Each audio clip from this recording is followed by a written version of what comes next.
What's good, everybody? Happy Thursday already. What a wild day today was if you're paying attention to the markets.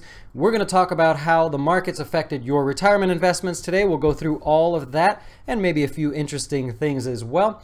If you need help with your retirement investments, just have any sort of questions, you want someone to manage those retirement investments for you, feel free to go to jazzwealth.com and check that out. Let's get started here with the markets. The Dow was actually higher by 40 right at the end of the day.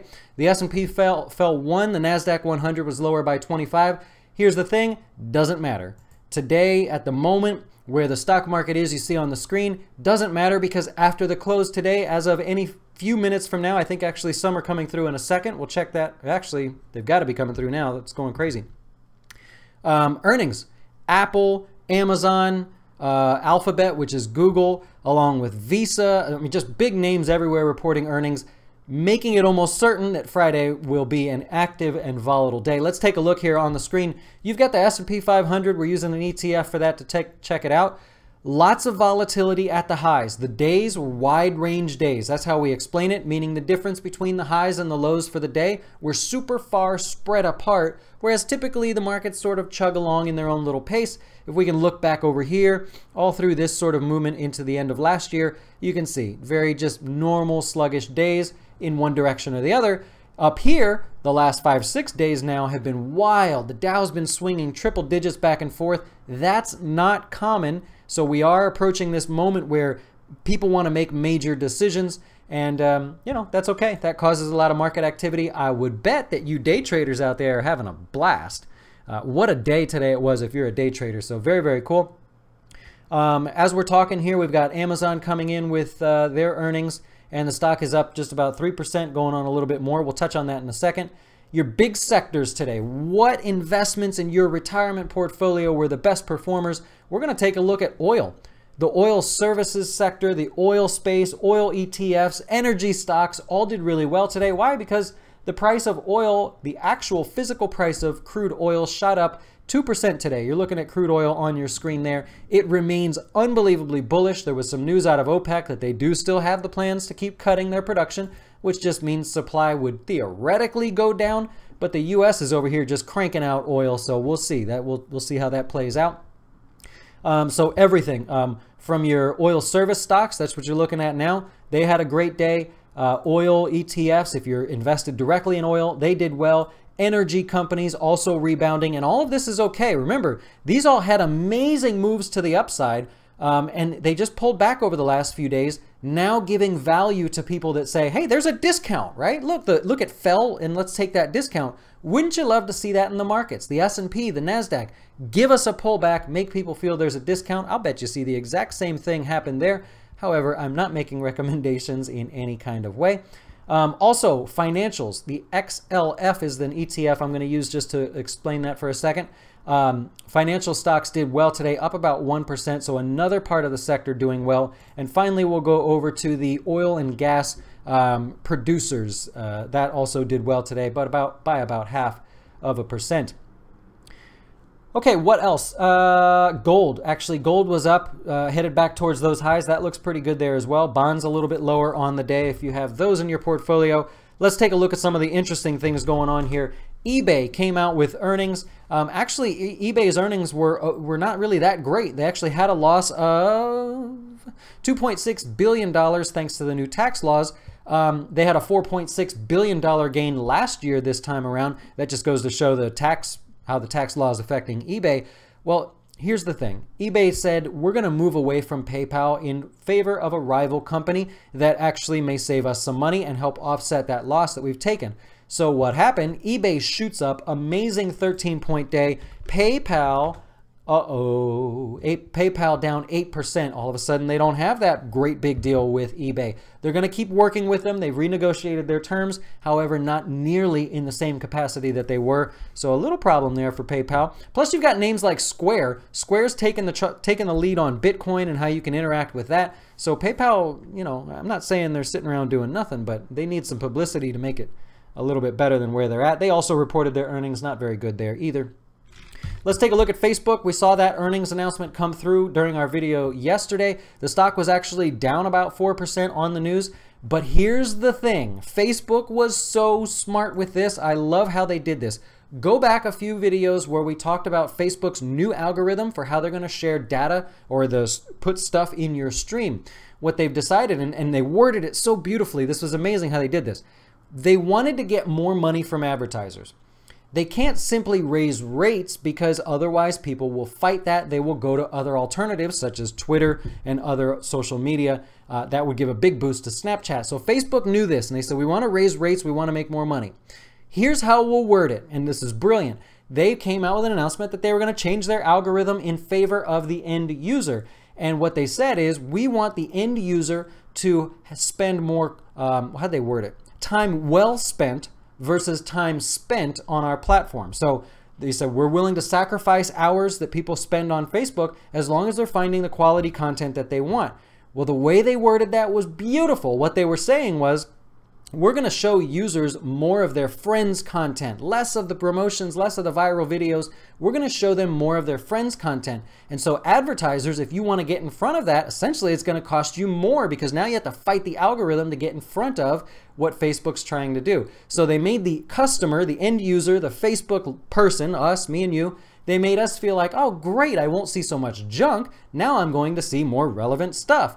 They made you feel like that. They also made the advertiser say, well, okay, fine, that makes sense, but we're willing to get in front of all of that still. And so what happened is they reported their earnings. Revenue for last quarter was up over 50%, and they're just getting, or 47%, not over 50%. Was it 47? Revenue was up 47%. So basically, the algorithm's just getting started, and they've already been able to increase revenue like that, which means everybody's paying more. So revenue was $4.3 billion thanks to these adjustments and the new ad schedules that are going out.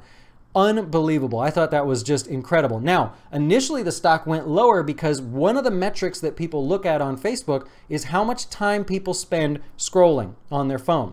And so the actual time, that metric came in, and all of those bots that trade the stock saw the metric and said, uh-oh, 50 million less hours people spent on Facebook. And they initially thought that was a bad thing. Once they saw those revenue numbers, it became very apparent that they are some of the smartest guys in the room right now. Brilliant, brilliant how they sold that to the public. I'm not saying it's a bad thing, but they did really well with that. Apple. So Apple's up here, and Apple has not reported anything yet. They are typically late to the game. They won't be around until another 20 or 30 minutes or so for their earnings. But the big thing that everybody's looking for, of course, if you've been watching, you know, it's the iPhone X sales. We know they're going to be sluggish. We know they're not going to be great. Is that already priced into the stock? This drop that you see over here, when we were finding out that they cut production and it was rumored and then it became fact, was that already priced in? That's the big question here. Now, also, when they get on their conference call, it's going to be, how do they guide going forward? Do they admit to the iPhone X sluggish sales, and then do they have positive guidance going forward? Or do they say, oh, we hit a little bit of a roadblock? If I know Apple, they're not going to say we hit a roadblock. That is not like them. So we'll find out shortly what happens there. Now we've got Amazon. I believe Amazon is the one that's come in with their earnings. Unbelievable here. The stock is trading up to $14.36. That's going to erase almost all the day's losses.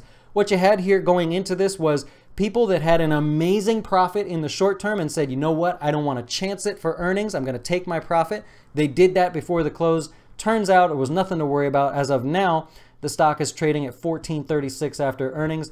They killed it. I'd be interesting to see what they say about their new healthcare partnership that they have with JP Morgan and, of course, Berkshire Hathaway.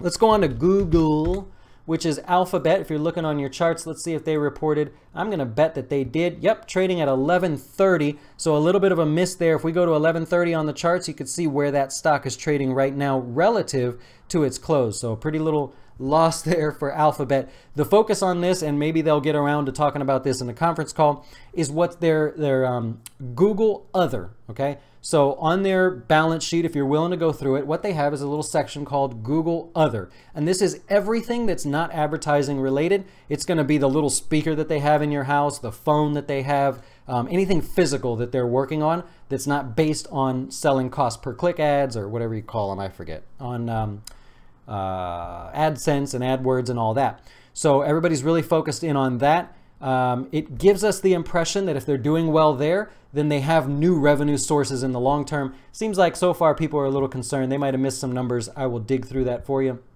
and we'll get the answer there. Hey, one last thing. Let's take a look at MasterCard. MasterCard came out with earnings. They did great during the holiday season. You guys spent some money at the stores. They were happy. Every time you swiped that card, they got their little fee. They did well. And Visa actually, oops. So there you go. Visa did well on the news. However, their earnings will come out after the close today as well. They have yet to report, so the stock is still pretty much flat. No change there. Well, I hope that's helpful. That is a lot to cover. It is earnings season. When we get into earnings season, there is a lot to cover. We didn't even go over UPS was another one. UPS, let me throw this in there real quick. If you want to leave, you can leave, but let me throw this in there. I got a lot of you that message me, and you are short-term traders. Nothing against it. Big fan. Love it. If you're options traders, this is very similar to Win. Remember the comments I had on Win the other day about you guys trading options? I'm making no recommendations. I'm just saying look at the same thing on UPS. You might find that same short-term opportunity. I'm not saying it's a winner. I'm not making a recommendation, but it is awfully similar. Being so far out of the money, being able to get a little extra premium there for next to little to no risk, but I can't say no risk, so I'm done with that. UPS, obviously not very exciting news for their earnings. The stock absolutely cratered today, 6% down, erasing now all of the year's gains and then some. So, whew. What else? What's good? Let me know in the comments what you're trading out there, what stocks you have that are going into earnings. Or do you see some of these earnings from Apple and Amazon and Alphabet and Visa and everything? Do you see that as an opportunity? Is there something there that you're taking advantage of? I'd love to know. I'm not really allowed to share too much of my opinion, but if I can help you, I'm happy to do that. If you have retirement accounts, we work with retirement investors. And of course, I want you guys to know this. I am going to do everything I can to make my face everywhere be the next guy in finance. The next Susie Orman, although I don't really look like Susie Orman. Bruce Williams, if you remember him, he was one of my idols. That was one of my more favorite financial guys back in the day. I listened to his radio show all the time.